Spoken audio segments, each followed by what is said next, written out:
Glória a Deus. Apocalipse, capítulo 11, versículo 1 até o versículo 14. Diz assim a palavra do Senhor. Semelhante a uma vara, e também me foi dito: levante-se e vá medir o santuário de Deus, o altar, e os que adoram no santuário. Mas deixe de lado o átrio exterior do santuário e não o meça, porque esse átrio foi dado aos gentios, que por 42 meses pisarão a cidade santa. Darei autoridade às minhas duas testemunhas para que profetizem durante 1260 dias, vestidas de pano de saco. São estas as duas oliveiras e os dois candeeiros que estão em pé diante do Senhor da terra. Se alguém pretende causar-lhes dano, da boca dessas testemunhas sai fogo e devora os inimigos. Sim, se alguém pretender causar-lhes dano, certamente deve morrer. Elas têm autoridade para fechar o céu para que não chova durante os dias em que profetizarem. Têm autoridade também sobre as águas para transformá-las em sangue, bem como para ferir a terra com todo tipo de flagelo, tantas vezes quantas quiserem. Quando tiverem então concluído o testemunho que devem dar, a besta que surge do abismo fará guerra contra elas. A besta vencerá e matará as testemunhas, e os seus cadáveres ficarão estirados na praça da grande cidade, que espiritualmente se chama Sodoma e Egito, onde também o seu Senhor foi crucificado. Então, muitos dentre os povos, tribos, línguas e nações contemplarão os cadáveres das duas testemunhas por 3 dias e meio, e não permitirão que seus cadáveres sejam sepultados. Os que habitam sobre a terra se alegrarão por causa da morte dessas duas testemunhas, realizarão festas e enviarão presentes uns aos outros, porque esses dois profetas atormentaram os que moram sobre a terra. Mas, depois de 3 dias e meio, entrou neles um espírito de vida da parte de Deus, e eles se ergueram sobre os pés. E aqueles que o viram ficaram com medo, e as duas testemunhas ouviram uma voz forte vindo do céu, dizendo-lhes: subam para cá. E subiram ao céu numa nuvem, os seus inimigos as contemplaram. Naquela hora houve grande terremoto, e ruiu a 10ª parte da cidade. Nesse terremoto morreram 7.000 pessoas. As outras pessoas ficaram aterrorizadas e deram glórias ao Deus do céu. Passou o segundo ai, eis que vem sem demora o terceiro ai. Amém? Então, seguindo o nosso estudo aqui, essa passagem de Apocalipse 11, as duas testemunhas, que é o intervalo entre a 6ª e a 7ª trombeta, onde nós já falamos alguns pontos do sermão, da mensagem, desse estudo. O que Deus faz, o primeiro ponto, o que Deus faz com elas, através delas, as duas testemunhas, quem são as duas testemunhas, o que as duas testemunhas fazem, que é pregar o juízo, trazer juízo, o que a besta que sobe do abismo fará com elas, contra elas. E hoje eu quero falar a partir do versículo 9, e vamos ver se nós conseguimos concluir. Verso 9 e o verso 10, onde nós vamos falar sobre o que os ímpios farão e fazem. Lembrando que esses 1260 dias, esse período de 42 meses, são simbólicos, compreendendo a primeira e a segunda vinda do Senhor Jesus. Então volte os seus olhos comigo até o versículo 9 e o versículo 10. Diz assim, vou ter que ler o 8, E os seus cadáveres, porque são mortos pela besta, Os seus cadáveres ficarão estirados na praça da grande cidade, que espiritualmente se chama Sodoma e Egito, onde também o seu Senhor foi crucificado. Aqui eu falei, findando o último sermão, sobre esse local, é simbólico também, é um símbolo do mundo perverso, do mundo perdido, do mundo dos ímpios. Verso 9. Então, muitos dentre os povos, tribos, línguas e nações contemplarão os cadáveres das duas testemunhas por 3 dias e meio, e não permitirão que esses cadáveres sejam sepultados. Os que habitam sobre a terra se alegrarão por causa da morte dessas duas testemunhas, realizarão festas e enviarão presentes uns aos outros, porque esses dois profetas atormentaram os que moram sobre a terra. Então os ímpios, eles estão se alegrando. Se você olhar para o versículo 10, você vai ver que eles vão estar se alegrando, realizando festas e enviando presentes uns aos outros. Lembrando que as duas testemunhas são tipologicamente a igreja, nação santa, sacerdócio real, uma nação santa de sacerdotes reais que estão anunciando, que estão proclamando. E ao proclamar, eles proclamam juízo. É o que a igreja deve fazer. Uma igreja que não proclama juízo, ela está desconectada com a verdadeira mensagem. Aquela que traz a mensagem da misericórdia, mas não divorciada da mensagem do juízo. A igreja apresenta essa mensagem. Deus é misericordioso, enviou o Filho para morrer na cruz. Ponto. Na verdade, tem que se colocar ponto e vírgula e aplicar o que se chama o juízo. E se você observar o versículo 9, deixa eu ver, 8, peraí, só um minutinho. 7. Quando tiverem então concluído o testemunho que devem dar, então ao concluírem, levante-se o anticristo. Aqui já estamos no final da história, mas se você observar, tipos de anticristos se levantaram ao longo da história e que foram terríveis perseguidores da igreja. E eu aconselho que quem não ouviu ainda, ouça o sermão, o anticristo protótipo. Eu vou falar de vários anticristos. E, na verdade, esse processo é um processo que pega da primeira à segunda vinda de Cristo mesmo. Mas vai ser no final que vai ter o anticristo escatológico, que vai ser aquele perseguidor, que vai ser um momento terrível da igreja, a grande tribulação. Mas observe comigo, Mateus 24, verso 14. Olha o que diz. Mateus 24, 14, diz assim a palavra. E será pregado este evangelho do reino por todo o mundo, para testemunho a todas as nações. Então virá o fim. Se você voltar no capítulo, eu só li esse para ganhar tempo, você vai ver que Jesus fala de guerras, rumor de guerra, aqueles sinais que estou sempre falando aqui, e muitos vão se escandalizar e vão trair uns aos outros, e o amor vai esfriar, a iniquidade aumentando. Mas este evangelho do reino será pregado em testemunho. Continua a palavra testemunho aqui, e no finalzinho dessa mensagem, já no finalzinho, na conclusão quase, ou na conclusão eu vou dizer o que significa em grego a palavra testemunho. Então, em testemunho, vai até o fim, vai pregar até o fim. Então, você olha aqui, ó, e tendo concluído o testemunho, então, findando o seu testemunho, porque na grande tribulação, já está no fim a pregação. As pessoas, porque seguindo aqui, você vai ter a 7ª trombeta, vai ter a abertura das 7 taças, que eu vou falar na sequência também, em sério também. Então, você observa que não vai deixar de pregar. A igreja perseguida, a igreja confrontando e sendo confrontada e afrontada, ela vai continuar anunciando e pregando, mesmo como eu falei na última mensagem, com o anticristo levantando, muita gente morrendo ao longo da história, muitos morreram, e ainda muitos outros vão morrer, essa é uma grande verdade.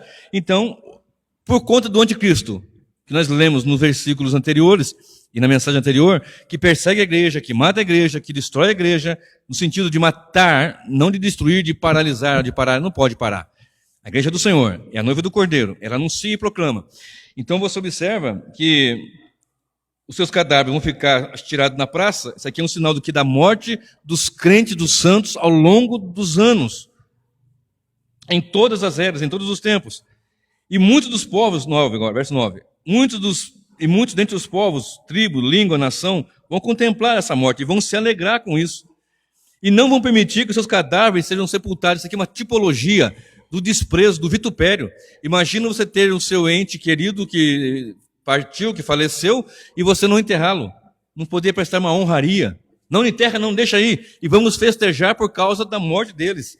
Vamos nos alegrar, vamos festejar, vamos dar presentes uns aos outros. Verso 10, se alegrarão, realizarão festas, enviarão presentes. O verso 9 diz, eles terão prazer, eles terão alegria. Muitos deles vão contemplar uma contemplação de toda a tribo, língua, nação de povos, contemplando as duas testemunhas que por 3 dias e meio estiveram ali estiradas. Vou explicar já o que significa os 3 dias e meio também. E então isso para eles é uma alegria, vão festejar. Então o que os ímpios vão fazer? O que os ímpios fazem quando há um massacre da igreja, um massacre dos cristãos? O ímpio se alegra. Aqueles que ouvem a proclamação do evangelho, anunciando a perdição daqueles que, anunciando a condenação dos perdidos, o que eles fazem? Eles se alegram quando aqueles que estão apresentando essas verdades e o incomodando, eles vão lá e matam. Ou se alegram quando alguém morre, ou de alguma forma acontece isso, há uma alegria. É esta grande verdade que acontece no mundo ímpio. Há uma alegria porque eles não querem ouvir as mensagens que saem da boca das duas testemunhas, a saber, a igreja. Então, onde a igreja chega, ela chega para anunciar o evangelho do reino. O evangelho do reino é aquilo que eu estou dizendo constantemente. Ou você se arrepende ou vai para o inferno. E aí você vai apontar a impiedade com a Escritura, não por um particular seu, não naquilo que você acha, no achismo. Você vai com o evangelho, com a palavra, com a espada do Espírito, com a palavra de Deus, que é fogo, nós falamos na última mensagem, que é martelo, que é fogo. Então você vai com o evangelho, vai com a mensagem. Então eles ficam ali com ira, porque você está apontando que eles são idólatras, e eles amam os seus ídolos. Você está apontando as suas feitiçarias, eles amam os seus feitiços, as suas entidades. Você está apontando os seus adultérios, eles amam os seus adultérios, e ainda vão lançar em rosto, mas você também era assim. Era. Agora eu sou lavado e remido pelo sangue do Cordeiro, nova criação. Então eles não conseguem compreender isso, e vão apontar sempre, vão tentar se excusar daqui e dali, de ouvir o evangelho, desviar, ao ponto de se alegrar. Eu estou falando, não estou falando de apenas um indivíduo, mas estou falando das massas que ao longo dos anos assim fizeram. Então, aí você chega no versículo 9 e no versículo 10, você vai ver que eles se alegram. E eles são odiados. Porque eles faziam o quê? Eles atormentavam os habitantes da terra. Olha o versículo 10. Os que habitam sobre a terra se alegrarão por causa da morte dessas duas testemunhas. Realizarão festas, enviarão presentes uns aos outros, porque esses dois profetas atormentaram os que moram sobre a terra. Então, uma igreja que não atormenta, quando eu falo atormentar, não é colocar um som alto para o seu vizinho não ter paz. Quando eu falo atormentar, não é ficar de manhãzinha na porta da casa da pessoa, sabendo que está descansando no domingo, não é isso. É proclamar a verdade que vai tirar a paz mesmo. Aquela falsa paz que ele tem, porque a paz que ainda é Cristo. Mas tirar a paz, se você continuar na maneira que você está, você vai passar para a eternidade sem a salvação. Aí você vai apontar ali a palavra, e isso vai atormentar. Então, quando alguém observa esse texto, vê a alegria dos ímpios, bom, agora foi, agora acabou. E ao longo dos anos aconteceu isso, mas sempre que houve massacre, sempre que houve tentativa de destruição, sempre a igreja esteve proclamando, esteve em pé, esteve firme para a glória do Deus Santo. Observe, você pode olhar para o livro de 1 Reis 18 e 17, e você pode olhar para Atos 17, 6, você vai ver dizendo ali, em Atos fala de Paulo, que eles atormentaram, chegaram ali, aqueles agitadores que atormentaram todo mundo e chegaram a proclamar o evangelho ali. E você olha para o livro de Reis, capítulo 18, verso 17, quando o rei Acabe chega para Elias e diz, eis aí o perturbador de Israel. Na verdade, quem perturbava, transtornava Israel era Acabe com as suas idolatrias, feitiçarias. Mas a verdade que Elias trazia esse peso. Trazia esse peso. E Elias tinha fogo realmente na sua mensagem, como a igreja deve ter, e trazer essa mensagem com fogo, e perturbar. Então, olha o perturbador de Israel, olha os perturbadores aí. E as testemunhas, a igreja, no caso, serão odiadas. Vai comigo para Mateus 5,12, e já corre o dedinho aí em Lucas 21, 17. Mateus capítulo 5. Não adianta nós queremos ser abraçados e aplaudidos, não tem como.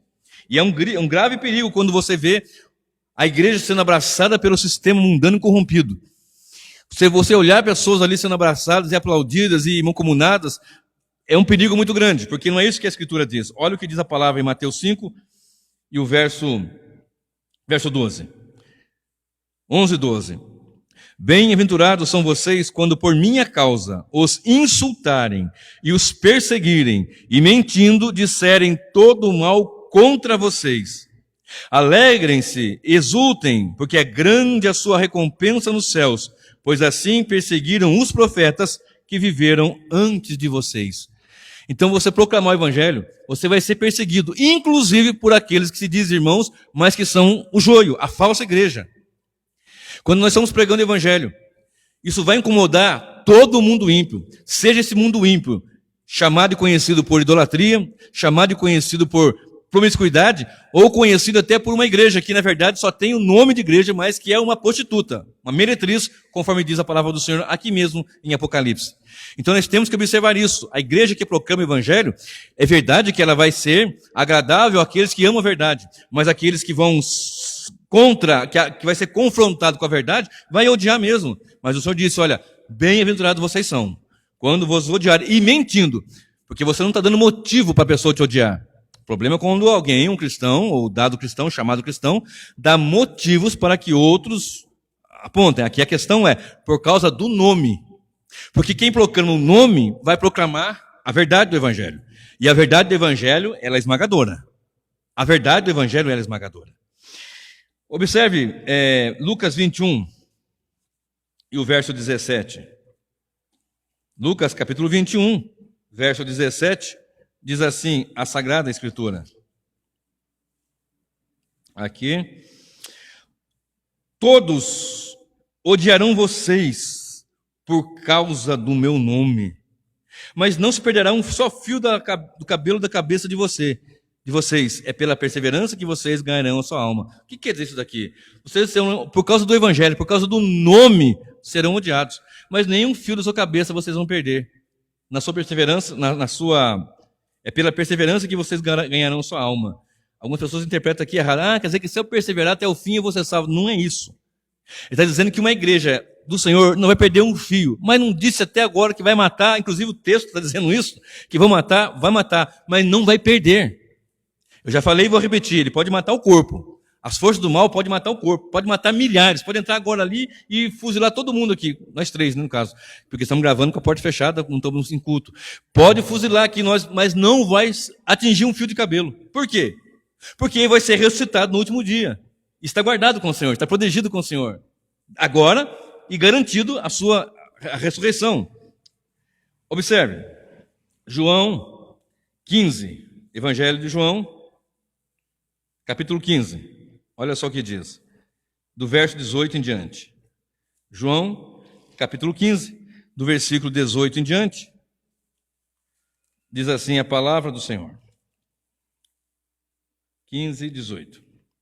Se o mundo odeia vocês, saibam que antes de odiar vocês, odiou a mim, dizendo Jesus, né?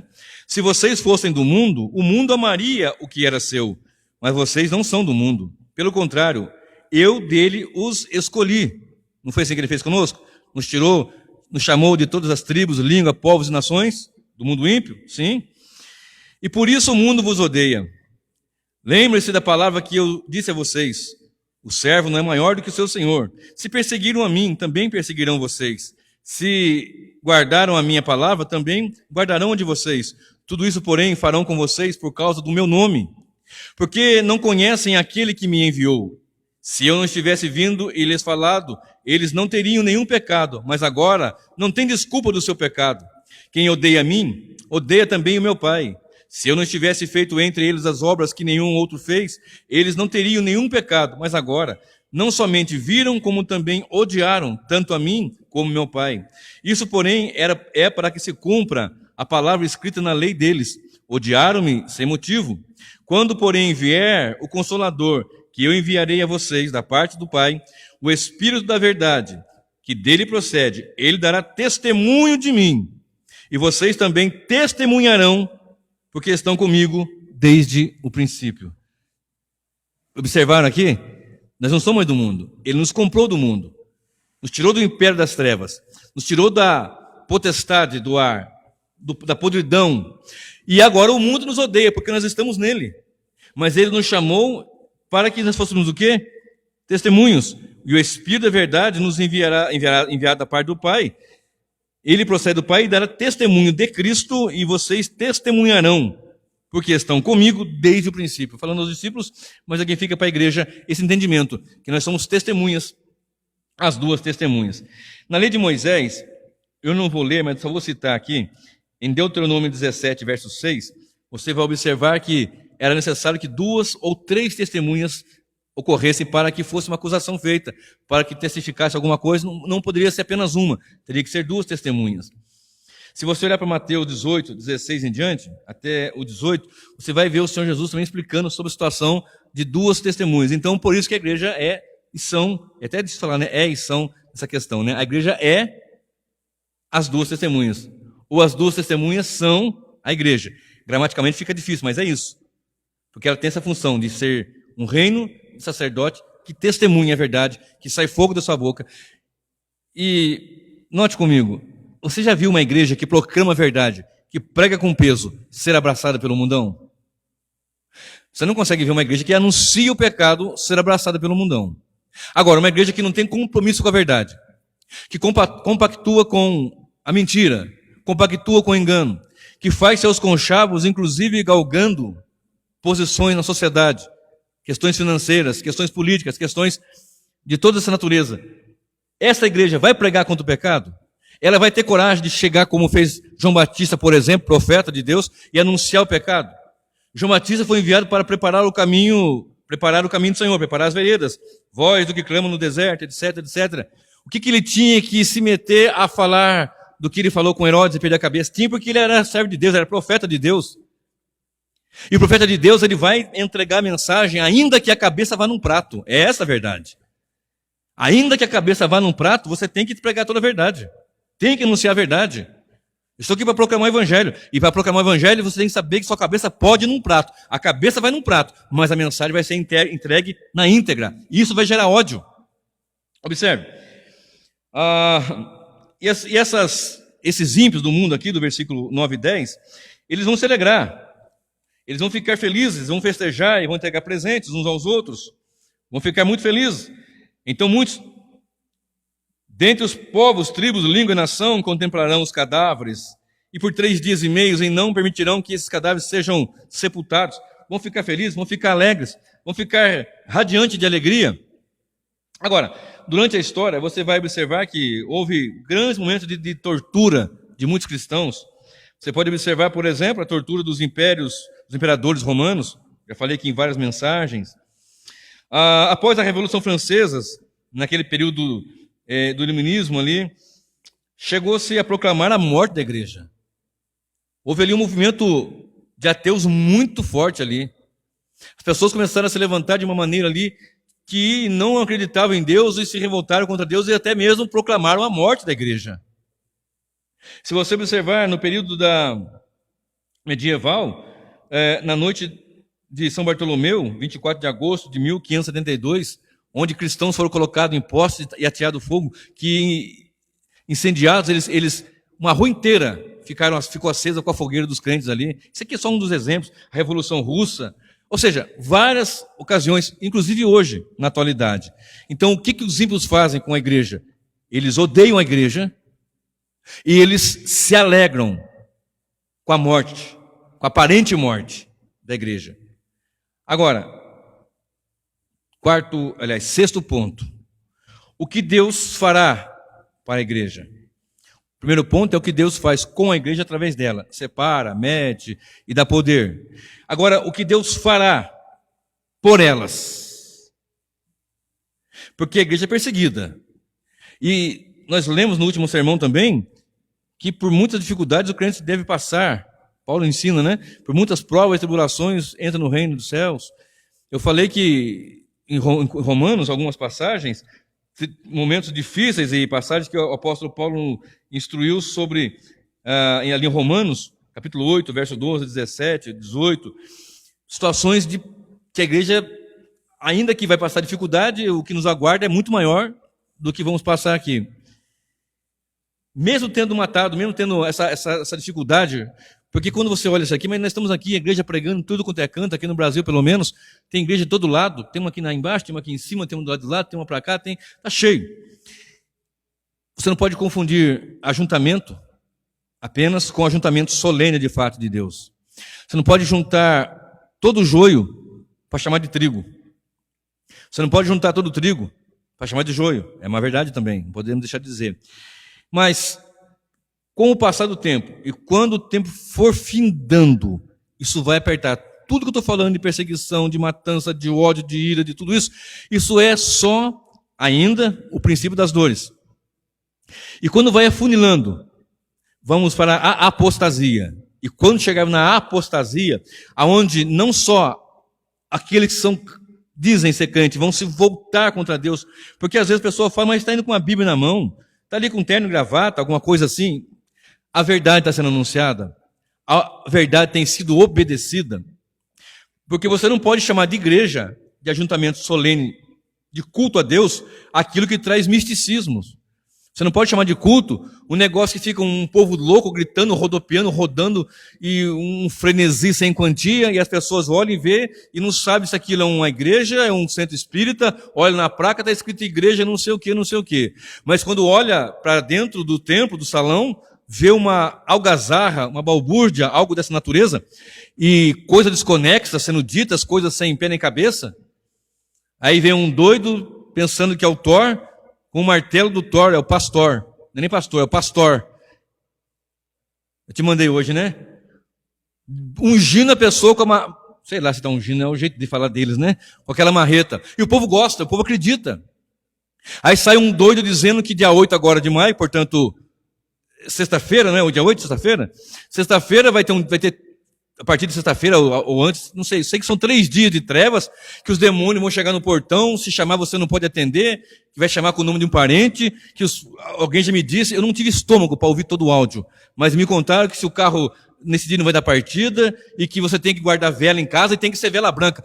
Faça-me um favor, você acha que o Deus, Criador dos céus e da terra, ia perder tempo de anunciar para alguém? Se isso fosse, estaria na palavra, estaria aqui, Mateus 24, Lucas 21, João, né? Marcos 13, não, mas acredita, essa mensagem não agrada, essa mensagem que eu estou pregando, que os irmãos pregam, essa mensagem do evangelho puro e simples, não agrada. O que agrada é você chegar aqui com uma espada de São Jorge, fazer um benzimento de macumba aqui, é isso que agrada. Mas a igreja do Senhor não se mancuma com isso, não vai se misturar com isso, não se miscue. A igreja do Senhor não vai estar misturada com isso, ela vai proclamar contra isso. E proclamando contra isso, vão gostar de você? Vão te aplaudir? Vão te chamar para pregar na igreja? Porque se chamar para pregar é uma vez só. Se chamar, vai pregar uma vez só. Eu já preguei em igreja que nunca mais me chamaram. Nunca mais. Você foi grosseiro? Eu preguei a Bíblia. Você xingou? Falou palavrão? Palavra de baixo? Não, absolutamente. Eu sou um servo do Senhor Deus. Preguei a palavra. Nunca mais me chamaram. Eu quero pregar para a glória de Deus. Quero pregar para a salvação dos perdidos, para a edificação dos santos. Se vai se arrepender, aí já é outra história. Mas agora, o que Deus, o Senhor, vai fazer para a igreja, para as 2 testemunhas? Volte seus olhos, versículo 11 e versículo 12. No versículo 10, eu vou ler também. Os que habitam sobre a terra se alegrarão por causa da morte dessas 2 testemunhas, realizarão festas e enviarão presentes uns aos outros, porque esses 2 profetas atormentaram os que moram sobre a terra. Desatormentaram. Proclamando Jesus, falando da volta de Jesus, falando que Jesus voltará. Perturbou eles. Não, eu não quero saber de Jesus voltando. Nós queremos ficar no mundo, queremos prazeres, queremos orgias, queremos feitiçarias, queremos idolatrias, queremos adultérios, queremos drogas. Agora Jesus voltará e vai condenar? Não. Perturbem os moradores da terra com a pregação do evangelho. E por causa disso, elas vão se alegrar. Mas depois, agora verso 11 e 12. Mas depois de 3 dias e meio, entrou neles um espírito de vida vindo da parte de Deus. E eles se ergueram sobre os pés. Aqueles que o viram ficaram com muito medo. E as 2 testemunhas ouviram uma voz forte vinda do céu, dizendo-lhes: subam para cá. E subiram ao céu numa nuvem, e os seus inimigos as contemplaram. Observe agora esses 2 versículos. Acabou a igreja, morreu. Você vai ver situações idênticas a essas, claro que não com o desfecho que vai ter no final do final, mas vou chegar lá. Mas eu já estou dizendo que é desde a primeira vinda, a segunda vinda de Cristo. Então você vai observar que houve essa perseguição e foram mortos, se alegraram e festejaram. Houve outros anticristos, protótipos, né? E haverá o anticristo escatológico, que é a besta que sobe do mar, de Apocalipse 13. Só que, observe, num dado momento da história, princípio das dores, sequência, a apostasia, que é esse deixar, não só daquele chamado igreja, porque a igreja não vai apostatar. A igreja vai apostatar. Não, a igreja não vai apostatar, meu irmão. Quem é comprado, lavado e remido com o sangue do Cordeiro, tem o nome escrito no livro da vida e Deus colocou o seu selo. Mas então por que diz a palavra do Senhor quando fala da grande Babilônia, 17, 18 de Apocalipse? Ele diz assim: sai dela, povo meu, Porque entre aqueles que estão ali, haverão, com certeza, eleitos que não foram esclarecidos. Porque tem muita gente que está seguindo nessas igrejas, chamadas de igreja, que são místicas, mas ele não conhece. Ele não tem entendimento, ele se incomoda, ele fica estranho aquilo para ele. Ou não tem, dependendo da região que ele mora, não tem uma igreja bíblica centrada no Evangelho. Porque antigamente você dizia assim, ó, vá para a igreja mais perto da sua casa. Não dá para falar isso. Vá para a igreja próximo da Bíblia. Porque às vezes a pessoa sai de uma distância longa para ir cultuar a Deus, e eu entendo isso. Se ela estiver indo para uma igreja bíblica centrada no Evangelho, é preferível ao ficar ouvindo alguma coisa misturada com demônios, com ídolos, com feitiçarias, com misticismo. Então você olha para essa situação, você vai ver, a igreja não vai se apostatar, mas aquela que é falsa, o joio, aí você vai ver a diferença, e vereis outra vez a diferença entre o justo e o ímpio, entre o que serve a Deus e o que não serve. Porque muitos estão ali, não estão entendendo, não estão compreendendo, mas ele vai tirar, pode ter certeza. Mas no findar da história da humanidade, quando se levantar o anticristo, não o protótipo, mas o anticristo escatológico, e iniciar contra a igreja a grande tribulação, porque, queridos, a grande tribulação é para a igreja. Porque a falsa igreja vai abraçar, vai deitar os pés, vai rolar os pés do anticristo escatológico. A falsa igreja, ela está comprometida com as trevas, ela está abraçada. É o que a Bíblia chama de meretriz, prostituta, assentada sobre uma besta, com cálice cheio de abominações. Então, ela está tudo certo, ela abraça. Quando você vê pastores, igrejas assim, levadas por todo tipo de orgias, espiritualmente falando, de imundície, essa é uma falsa igreja, mas a igreja do Senhor ela não vai se apostatar, mas haverá uma apostasia, um deixar de Deus, no sentido de pregar um outro evangelho. Nós estamos vivendo uma apostasia já, mas haverá a apostasia, que fala em 2 Tessalonicenses, capítulo 2. Paulo ensinando na igreja, não será assim sem que antes, a volta do Senhor, sem que antes venha a apostasia e se manifeste o filho da perdição, que é o anticristo. De natureza que Cristo disse, princípio das dores, estamos ainda. No finalzinho, a apostasia, o anticristo levanta, grande tribulação. E na grande tribulação eles vão se alegrar e vão festejar porque a igreja vai ser massacrada. Massacrada. Na grande tribulação, queridos, a igreja vai passar terríveis momentos, ao ponto da palavra do Senhor em Mateus 24, versículo 22, dizer, se não fossem os eleitos, por causa dos eleitos, esses dias serão abreviados, porque não vai aguentar, nós não vamos ter estrutura. Claro que é o Espírito Santo que vai nos dar força para aguentar tudo que vamos ter que aguentar, mas ele vai abreviar esse tempo, a palavra nos informa que por causa dos eleitos, dos escolhidos, ele vai abreviar esse tempo.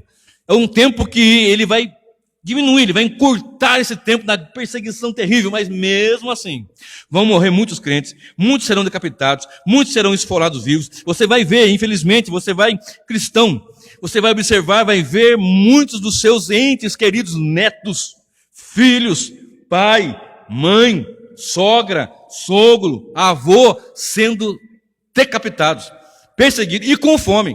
Porque vai ter no sistema que não é um chip. Mas ele não vai usar, ele pode usar de todo tipo de tecnologia para cadastrar, para controlar. Não está fazendo uma coisinha mais ou menos parecida hoje? Para eu dar os R$600, eu não tenho que fazer um cadastro lá. Mas tem aquele que não sabe, ele não tem nome, ele não é conhecido, não tem um registro civil dele, não tem um CPF. Aí agora tem que ter. Tudo faz parte, não estou dizendo que é explicitamente isso, mas é um tipo, é só para você entender. E aí, até o morador de rua, ele vai ter um cadastro. E as pessoas não vão conseguir comprar nem vender se não tiverem a marca da besta. Ou seja, não forem. Porque se a marca do Espírito em nós não é visível, é claro que a marca da besta também não é visível. Não é um chip. Ele vai usar tudo que ele puder de tecnologia. Inclusive até um chip para cadastrar, se for o caso. Mas a marca mesmo é esse, desde o princípio, da primeira vinda, segunda vinda de Cristo, aqueles que aceitam as trevas, desde sempre aqueles que são ímpios e que amam a impiedade, e que se rebelam contra Deus. Então a perseguição será terrível, terrível, terrível, de maneira que se não fosse encurtado esse tempo, que ele chama de 3 dias e meio. Mas não são 3 dias e meio literais. Eu não disse que o texto é figurado, que o estilo literário aqui é figurado? Então se eu tenho 3 anos e meio, ou seja, 1.260 dias, 42 meses, unidades maiores, e aqui fala de uma unidade menor, fala de dias, 1.260 dias. Logo, 1.260 dias menos 3 dias e meio, 1.256 dias e meio. E esses 3 dias e meio, eles dão 84 horas. Mas é simbólico. O que aponta aqui? 7 é o número completo, o número da perfeição, melhor dizendo. Então, o número completo é 7, metade de 7, 3,5. 3 dias e meio, ou seja, no fim, nesse momento onde a igreja estivesse sendo massacrada, sendo perseguida, sendo torturada, sendo arrastada, sendo arrasada, e essas festas que vai ser muito maior, esse dar presente para um outro vai ser muito maior, essa festa, essa alegria, tá vendo? Aqueles que são os ímpios, que se dizem pastores, igrejas ímpias, eles vão estar festejando junto com a meretriz, a Babilônia terrível, celebrando e com a gozarra, com festa, e com alegria, com festas, dizendo, tá vendo? E aquele momento terrível que a igreja vai ser massacrada, vai ser perseguida, vai ser trucidada, com fome, gente. A igreja que estiver aqui no momento da grande tribulação não vai passar fome. Ela vai passar aperto. Porque não vai poder comprar nem vender. Tem dinheiro no banco, mas não pode mexer. Deixou lá uma venda de um terreno, de uma chácara, de uma empresa, suas economias durante 25, 30 anos, não pode mexer a menos que você faça parte do sistema. Você tem que fazer o cadastro no sistema. Não vai chamar cadastro do anticristo. Não vai estar esse nome explícito assim. Mas a igreja vai saber o que é. Porque o Senhor Jesus diz assim, ó, eu vou enviar o Espírito, e o Espírito vai guiar vocês a toda a verdade. Então você fica tranquilo, querido servo do Senhor Deus, que quando se levantar o anticristo, não se preocupe, você vai saber. Porque quem cuida da igreja não é o pastor Isaac, quem cuida da igreja é Jesus Cristo o Senhor. E Ele derramou do seu Espírito e está em nós, estamos selados. E uma das coisas que vai acontecer, querido, é a perseguição, e você vai preferir morrer do que fugir e do que negar o nome do Senhor. Por quê? Porque você é igreja. Já vou dizer por que isso. Observe comigo Daniel, capítulo 12. Capítulo 12 do profeta Daniel, versículo 1 e versículo 2. Somente esses 2 versículos, porque o tempo não nos permite fazer uma exposição maior. E eu quero concluir a mensagem hoje. Daniel 12, 1 e 2 diz assim, nesse tempo, que tempo? Volta para o versículo 40 do capítulo 11. Olha lá para o capítulo 11, verso 40. No tempo do fim, o rei do sul lutará contra ele. Eu não tenho tempo de desenvolver aqui essa explicação, mas no tempo do fim, só para você entender por que ele fala nesse tempo. Nesse tempo, no tempo do fim, nesse tempo, 12, 1 agora, se levantará Miguel, o grande príncipe, o defensor dos filhos do povo de Deus, e haverá tempo de angústia, como nunca houve. É o que Cristo diz em Mateus 24. Nunca houve um outro tempo como esse, desde que existem nações até aquele tempo. Mas, naquele tempo, o povo de Deus será salvo, todo aquele que for achado e inscrito no livro. Verso 2. Muitos dos que dormem no pó da terra ressuscitarão, uns para a vida eterna, outros para a vergonha e horror eterno. Os que forem sábios resplandecerão como o fulgor do firmamento, e os que os conduzirem a muitos à justiça brilharão como as estrelas sempre e eternamente. Até aqui. Eu li um versículo a mais, propositalmente. Então, você está cercado, a igreja perseguida, a igreja sendo investida, contra, o mal investindo contra a igreja sendo trucidada, não pode pregar, não pode ter culto, os irmãos que gostam de cultuar, porque tem crente que não gosta de congregar, essa é a grande verdade, vamos rasgar o verbo aqui, tem crente que se tiver Covid-19 para ir no culto não pode ir, tanto faz, tem gente que está nem preocupada, eu não estou nem aí, se vai abrir igreja, se não vai, enquanto outros estão desesperados querendo congregar, cultuar o Senhor. Ah, meu Deus, que dia que tem culto? Vai ter culto. Liberou, não liberou, o decreto saiu, não saiu, porque estão querendo congregar, querem adorar a Deus, tem prazer em adorar o Deus que perdoou, que lavou, que remiu, que salvou, e que Deus permitiu o nome no livro da vida, colocou o nome no livro da vida. Agora, outros não estão nem aí, mas nesse momento tão terrível, que não vai poder comprar, nem vender, nem negociar, se não tiver mancomunado com o mal, ou seja, fechado com o mal, a igreja não vai poder abrir, vai ser escondido, vai ser o pior de tudo que já ouviu, e já aconteceu contra a igreja. Nesse tempo, Daniel 12 diz, nesse tempo algo sobrenatural vai acontecer. Olha bem, nesse tempo, se levantará Miguel, o grande príncipe, defensor dos filhos do povo de Deus, e haverá tempo de angústia, como nunca houve. Mas naquele tempo, o povo de Deus será salvo, todo aquele que for achado escrito no livro da vida. Tem o nome no livro da vida? Então descansa no Senhor. Está comprado, lavado com sangue? Descansa no Senhor. Vai morrer? Vai morrer. A espada vai passar no pescoço, não corre, não fica ali, porque você é a igreja, é a noiva. Você é as duas testemunhas, reino sacerdotal. Proclama o evangelho. As pessoas vão odiar. Se você pregar esse evangelho da verdade, as pessoas vão te odiar. Pastores vão virar as costas. Não vão te cumprimentar na rua. Não vão bater na porta da sua casa para trocar uma ideia, tomar um café. Não mais, nunca mais. Se você pregar o evangelho, muitos vão te odiar. Mas você vai estar cumprindo o ID de Jesus Cristo, que é proclamar e ser testemunha de fato. Em João capítulo 5, verso 28. Vai lá comigo. João, evangelho, capítulo 5. Evangelho de João, capítulo 5, verso 28. É um texto que eu sempre estou citando também.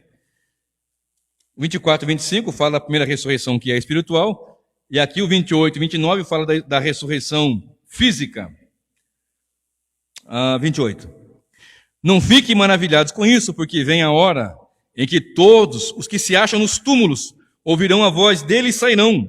Os que tiverem feito o bem para a ressurreição da vida, e os que tiverem praticado o mal para a ressurreição de juízo. O que disse lá em Daniel. Uns para vergonha e desprezo eterno, e outros para regozijo no Senhor. Então, observe.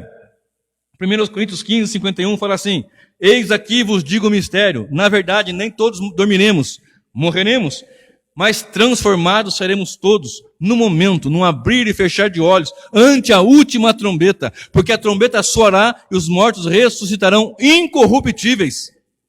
E nós vamos ser transformados em corpo de glória. Essa é a grande verdade. É isso que está acontecendo aqui. A igreja perseguida, massacrada, muitos morrendo, muitos morreram ao longo dos anos. Agora vai comigo, volta lá para Apocalipse. Volta lá para Apocalipse. O anticristo perseguindo, a besta matando. A besta mata um crente, mas o crente vence a besta. Pelo sangue do Cordeiro. Apocalipse 12, verso 11. Eles o venceram pelo sangue. Aqui é o ímpio, o mundo ímpio se alegrando, festejando, dando presentes uns aos outros, porque há aqueles que os perseguiam, ou melhor, aqueles que atormentavam eles morreram. Estão sendo massacrados. Isso aqui é ao longo dos anos. Mas no fechar da história, no afunilar da história, porque a história não é cíclica como o pensamento grego, filosófico grego. A história, ela caminha para um fim. E observe, mas depois de 3 dias e meio, um período curto, você tem 3 anos e meio, dando de um tempo bem longo, da primeira à segunda vinda de Jesus. Agora um período bem curto, usando uma unidade menor.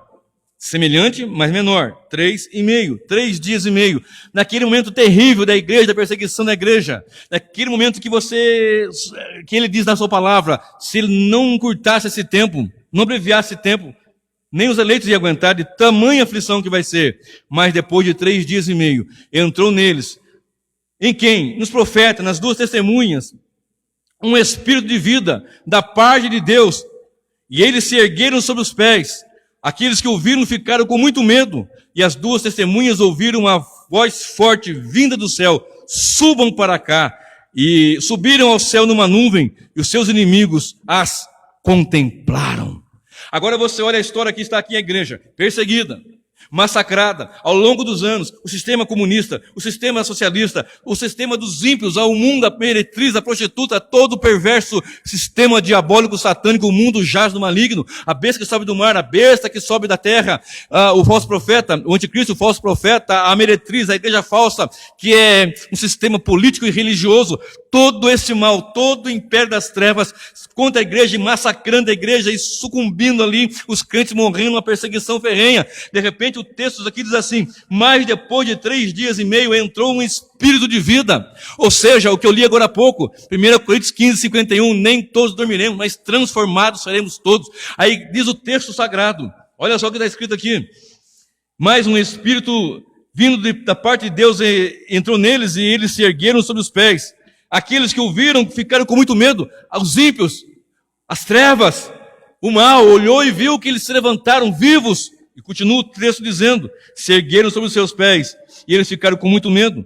E as 2 testemunhas ouviram uma voz forte vinda do céu, dizendo-lhe: subam para cá. E subiram numa nuvem. O que é isso aqui, meus irmãos?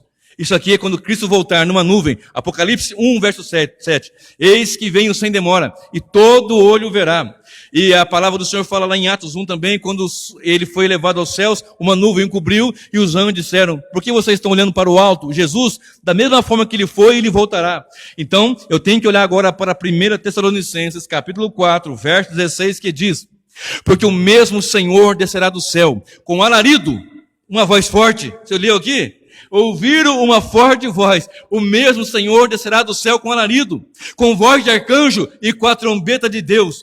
E os que morreram em Jesus agora, aqueles que morreram em Cristo, ressuscitam primeiro. Depois os que estão vivos são transformados em corpo de glória. Enquanto o anticristo está ali, enquanto a igreja está ali cercada, morrendo gente, sofrendo, os ímpios rindo, celebrando, enviando presentes um para os outros, aquela alegria no mundo ímpio. O anticristo, o falso profeta, a meretriz, zombando, rindo, presenteando, eles nos atormentaram, agora estão acabados. Naquele momento tão terrível que ele vai encurtar por misericórdia e graça. Então ouvir-se é uma voz forte do céu, voz de trombeta, poderosa, gloriosa, numa nuvem Cristo voltará, e na mesma nuvem que ele vem, a igreja sobe com ele, e o texto diz, subam para cá, aleluia, glória a Deus, vale a pena servir ao Cristo vivo e verdadeiro, e numa nuvem, aleluia, verso 12, e as duas testemunhas ouviram uma voz forte vindo do céu.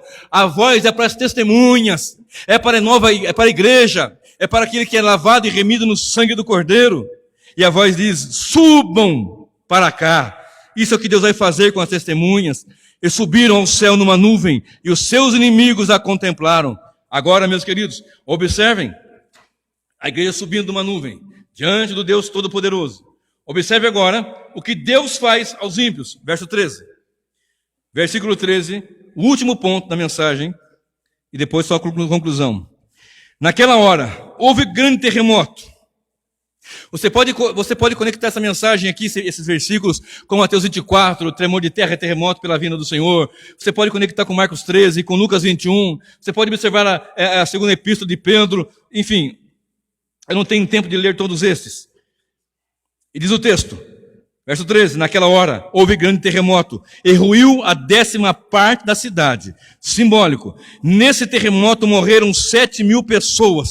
Nesse terremoto morreram 7.000 pessoas. O que quer dizer isso? É um número simbólico também. 7 é o número perfeito, 1.000 é completude elevada, digamos assim, a potência. É 1.000, 7.000, ou seja, todos os ímpios, a completude deles morreram. Não é que morreu apenas por causa do tremor da terra, do terremoto, morreram definitivamente, não tem mais escapatória. Não tem, morte eterna. Agora veja bem, as outras pessoas ficaram aterrorizadas, aqueles que não morreram deram glórias ao Deus do céu, ficaram vivos, mas mortos espiritualmente, porque não tem mais escapatória para ele, e deram glórias ao Deus do céu, mas não é aquele glória de regozijar, não é aquele glória a Deus, de ver realmente a Deus, não, de pavor e de medo. Assim como hoje um pequeno vislumbre acontece, as pessoas ficam aí com medo dessa situação do Covid-19 e tal coisa, e ficam cantando musiquinha de Deus, né? Não tem quando você é criança, você não ia no banheiro com escuro e com medo, cantando musiquinha de Deus? Aí fica hoje cantando musiquinha de Deus, mandando versículo bíblico para um para o outro, mas tem temor, tem arrependimento, não adianta nada. Pode fazer live, cantar musiquinha de Deus, pessoa que é ímpia lá cantar um hino que nós cantamos aqui na congregação, mas não adianta nada. Tem que ter temor de Deus. Agora observe, o versículo 6 de Apocalipse, Apocalipse 6:12. Abertura do 5º selo. Sempre estou falando deste. Que os homens vão gritar de pavor e pedir para que caiam sobre eles os montes e os rochedos e os cubram e os escondam da ira do Cordeiro e daquele que está sentado no trono. Aqui está a cena do juízo.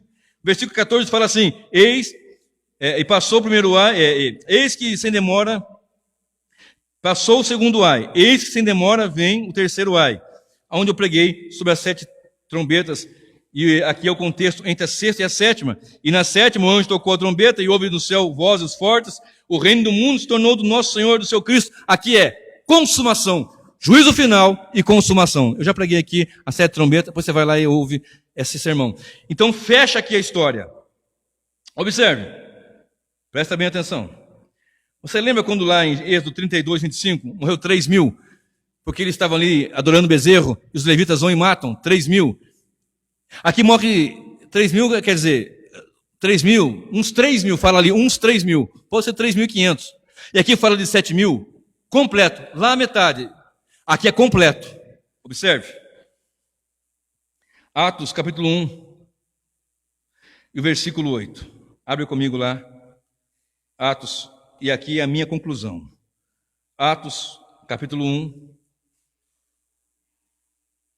verso 8. Olha só o que diz a palavra. 1:8.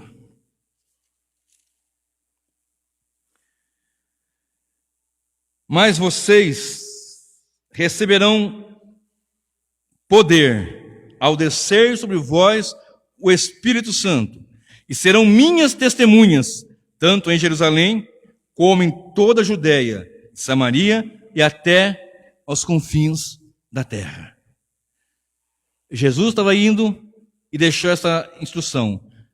Fiquem em Jerusalém até que seja revestido de poder. Vocês vão receber poder. O Espírito virá sobre vocês e vocês vão ser minhas testemunhas. Abre comigo Atos 4:33. Atos dos Apóstolos 4:33. Com grande poder, os apóstolos davam testemunho da ressurreição do Senhor Jesus, e em todos eles havia abundante graça. Eles eram testemunhos da ressurreição do Senhor. Duas testemunhas. A igreja é uma nação santa, um reino de sacerdotes, um reino sacerdotal. Conclusão.